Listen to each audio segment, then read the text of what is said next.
Video like जरूर कर लीजिए और ऐसे वीडियो लगातार फ्री में पाने के लिए चैनल को तुरंत सब्सक्राइब कर लीजिए और बेल आइकन को जरूर टैप कर लीजिए ताकि आगे भी सारे वीडियो आपको मिलते रहे। यूट्यूब में फॉलो करते हैं तो प्लीज ये वाला फ्री टेलीग्राम चैनल जरूर ज्वाइन कर लीजिएगा। सारे नोटिफिकेशन सारे अपडेट यहीं पे आते हैं, ध्यान रखिए। Hello everyone, welcome to study for civil services. I am Ichchha Mishra और ये हमारी यूपीपीसीएस मेंस के लिए मोस्ट इंपॉर्टेंट क्वेश्चंस की सीरीज़ चल रही है। ये बाइलिंगुअल सीरीज़ है, अगर आप हिंदी मीडियम के और इंग्लिश मीडियम के दोनों लोग ही इससे बेनिफिट ले सकते हैं। एंड इसको स्टार्ट करने से पहले मैं आपको बताना चाहूँगी कि आप हमारे पेड ग्रुप से जुड़ सकते हैं।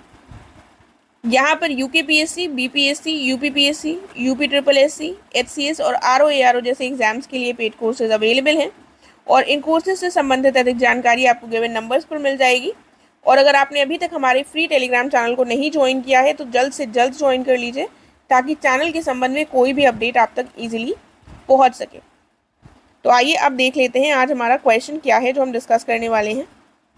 क्वेश्चन है, give your views on whether pressure groups in India are undermining democracy और स्ट्रेंथनिंग इट। भारत में जो दबाव समूह हैं ये लोकतंत्र को कमज़ोर कर रहे हैं या इसे मजबूत कर रहे हैं, इस पर अपने विचार व्यक्त कीजिए। तो अब आपको अपने विचार लिखने हैं। तो अब आपको ऐसा नहीं कि आप लिख देंगे हाँ स्ट्रेंथन कर रहे हैं कि नहीं कर रहे हैं, आपको इसके दोनों पॉजिटिव और नेगेटिव पॉइंट्स लिखने होंगे और उसके बाद एक बैलेंस्ड कंक्लूजन देना होगा। इंट्रोडक्शन में आप प्रेशर ग्रुप्स को डिफाइन कर सकते हैं या उनके बारे में आपके पास कोई और इन्फॉर्मेशन है तो आप उससे स्टार्ट कर सकते हैं। थोड़ा हिस्टोरिकल बैकग्राउंड लेकर भी शुरू कर सकते हैं आप यहाँ पर। तो हमने क्या किया है, हमने प्रेशर ग्रुप को डिफाइन किया है और हमने लिखा है ये एक ऐसा ग्रुप होता है, ऐसे लोगों का समूह होता है जो अपने उभयनिष्ठ हितों को बढ़ावा देने के उद्देश्य से सक्रिय रूप से संगठित होते हैं, यानी कि ये ऑर्गेनाइज होते हैं एक साथ ताकि ये प्रमोट कर सकें और डिफेंड कर सकें अपने कॉमन इंटरेस्ट को। वे नीति को प्रभावित करने और नीति निर्माताओं को प्रभावित करने के लिए अनेक तकनीकों का उपयोग करते हैं, यानी कि बहुत सारी टेक्निक्स का प्रयोग करते हैं ताकि वो जो पॉलिसीज बन रही हैं उनको प्रभावित कर सके। ठीक है, ये हमारा इंट्रोडक्शन हो गया। अब हमको बताना है पॉजिटिव रोल क्या होता है प्रेशर ग्रुप का लोकतंत्र को स्ट्रेंथन करने में, यानी कि डेमोक्रेसी को स्ट्रेंथन करने में क्या भूमिका होती है प्रेशर ग्रुप्स की। सबसे पहले तो ये प्रमोट करते हैं पॉलिटिकल डिबेट और डिस्कशन को, राजनीतिक बहस और चर्चाओं को बढ़ावा देते हैं। ये एक इम्पॉर्टेंट चीज़ है डेमोक्रेसी के लिए, ये बहुत इंपॉर्टेंट है कि हम डिबेट डिस्कशंस ये सारी चीज़ें करें क्योंकि डेमोक्रेसी लोगों के लिए है, सिर्फ एक इसमें अथॉरिटेरियन चीज़ नहीं है कि एक ही इंसान के द्वारा ये चलती रहे, इसमें सभी का पार्टिसिपेशन इम्पॉर्टेंट है। तो ये पॉइंट हो गया। आगे क्या है, उसके बाद ये आवाज़ देता है माइनॉरिटीज़ को और जो दूसरे वल्नरेबल सेक्शंस हैं सोसाइटी के। फॉर एग्जाम्पल हम कह सकते हैं कि जो विमेन ऑर्गेनाइजेशन है एक सेवा, इसने विमेन रिलेटेड इश्यूज़ के लिए कैंपेन की। ठीक है, तो ये भी एक इम्पॉर्टेंट पॉइंट हो गया, स्ट्रेंथन करते हैं जो डेमोक्रेसी को। अगला पॉइंट क्या है, अगला पॉइंट है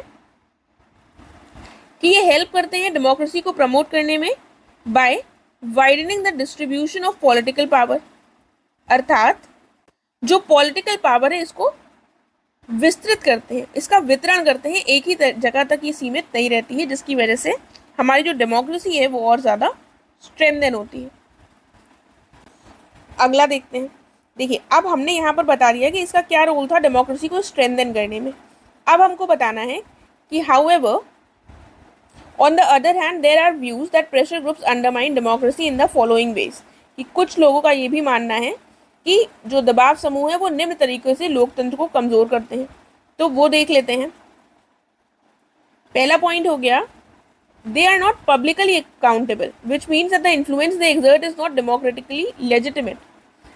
इसका मतलब क्या हुआ कि ये जो ग्रुप्स होते हैं ये इनकी कोई जवाबदेही नहीं निर्धारित होती है सार्वजनिक रूप से, जो भी इनको करना है तो उसके लिए ये जवाबदेह यानी कि अकाउंटेबल नहीं ठहराए जा सकते, इसलिए इनका जो प्रभाव है वो लोकतांत्रिक रूप से हम उसको वैध नहीं ठहरा सकते कि ये लोकतंत्र के लिए काफ़ी ज़्यादा उचित नहीं ठहराया जा सकता, क्योंकि जब कोई अकाउंटेबल ही नहीं है अपनी करने वाली चीज़ के लिए, उसके लिए उसकी कोई जिम्मेदारी नहीं बनती है, तो वो लोकतंत्र को कमज़ोर करने वाले पॉइंट्स में शामिल हो जाएगी।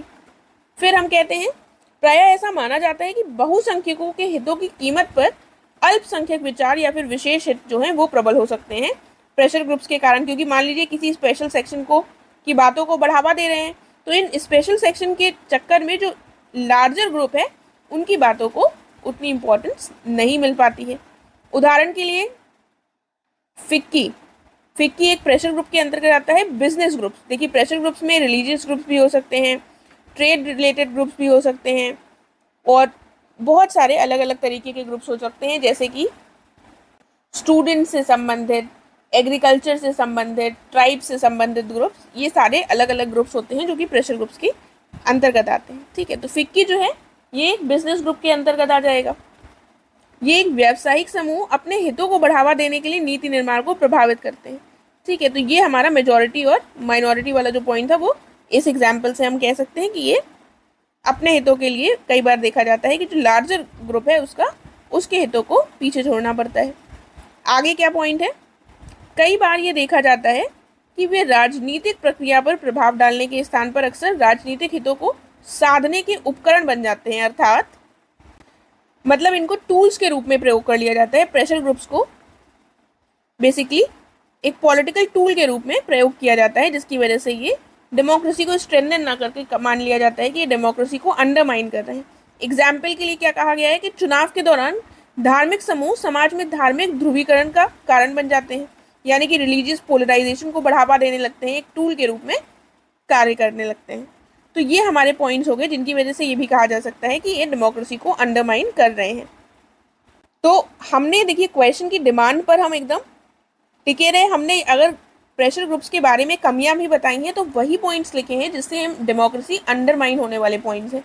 बाकी आपको केवल आप नेगेटिव पॉइंट लिख रहे हैं तो आप भूल जाएं कि डेमोक्रेसी की बात की गई है और आप बाकी चीज़ें लिखने लगें कि प्रेशर ग्रुप्स का ऑर्गेनाइजेशन प्रॉपर नहीं होता है, प्रेशर ग्रुप्स में लोग अलग अलग तरह के प्रॉब्लम्स देखे जाते हैं, जैसे कि कई बार उनके सेल्फिश इंटरेस्ट होते हैं या फिर उनमें इंस्टेबिलिटी होती है।